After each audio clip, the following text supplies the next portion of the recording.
The movie opens with Jane taking her daughter Molly to a camp so that she can have a little break from mommy duties. Today is Molly's first camp, so she's a little scared that no one will make friends with her or even bully her. Her mom affirms that she's brave enough to be there, but if she doesn't like being there, she can always call and she will come for her. Molly understands this and they say their goodbyes. Jane then starts her road trip.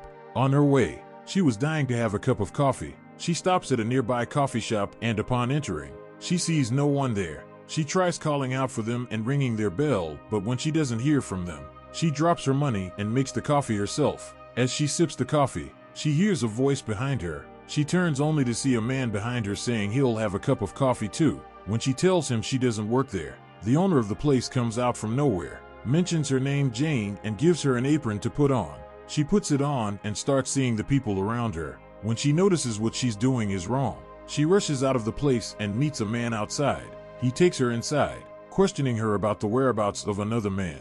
Jane is confused. She knows nothing about what's happening, so when she doesn't give the man the information he needs, he orders his man to tie her up. Suddenly, another lady walks in looking exactly like Jane and wearing the same thing she's also wearing. She is the Jane they are after. When Jane tells them she is the one they want, the other Jane attacks her. They fight for a while until the man asks them to stop.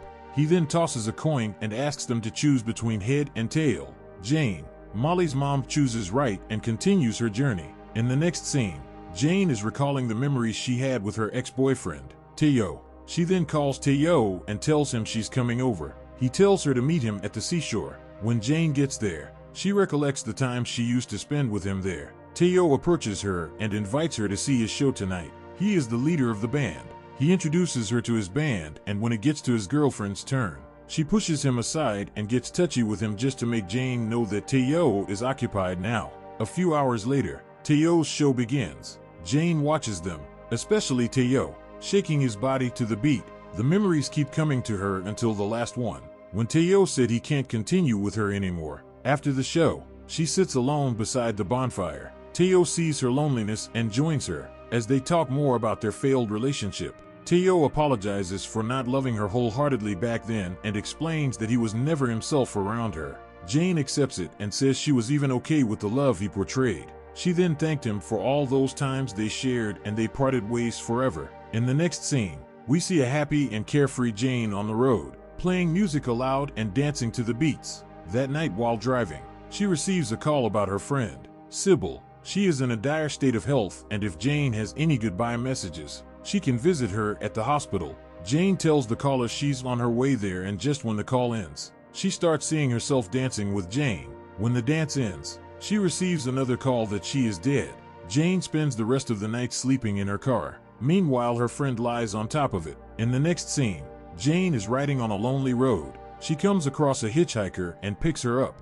Luckily for her, she is going in the same direction as Jane. She's Valentina. She has kids. No committed relationship, because she thinks all those things make you look old to people and prevents you from living life to the fullest. Jane likes Valentina's company. After some hours driving in the hot sun, Valentina gets thirsty, so Jane shares her last bottle of water with her. Moments later, they see a man pushing his vendor cart across the road. Jane parks her car so that they can buy some water, but when they get close, they realize what they saw as a man pushing a cart was an illusion. They get back into the car confused, and they continue their journey. Jane drops Valentina off at a nearby shop and continues driving. In the next scene, Jane is in a Mexican community. She stops by to fill her tank when she sees a girl angrily walking in her beautiful white gown. As she walks closer to a building, a dog tied up barks at her and makes her break her high heel. Jane speaks Spanish, trying to offer her help, but when she realizes that the girl speaks English, she takes her to a place to sit down so that she can mend her heel.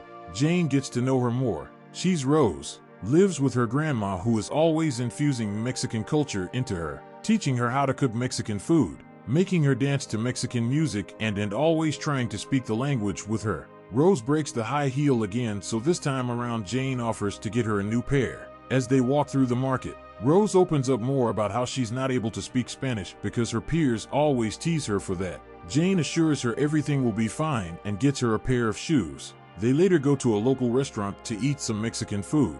Jane tells her things she also went through when she was Rose's age. Rose feels a little happy and decides to do something she has wanted for some time now.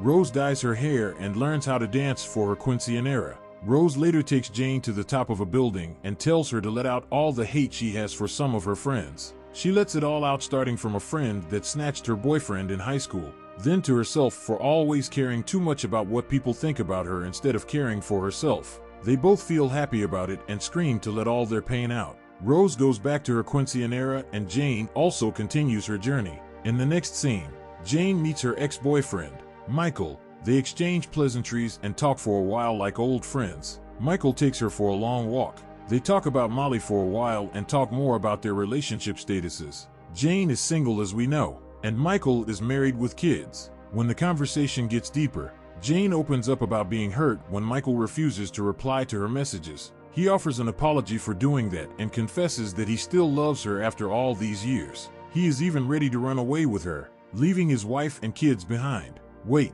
what? Michael, Jane ain't stupid yet. Well, of course Jane refuses to do that with him. She reminds him of his kids and kisses he can always remember when laying beside his wife. She then hugs him goodbye and parts ways with him forever. Next, Jane receives a call from a woman who offers her an audition at 5:30 and tells her to bring some flowers along. Jane drives through a cemetery and stops at a crematory. She picks a flower as said and sits in the waiting room for her turn. Sitting by her is a woman reciting some lines and acting possessed. Soon, the woman calls her to come in.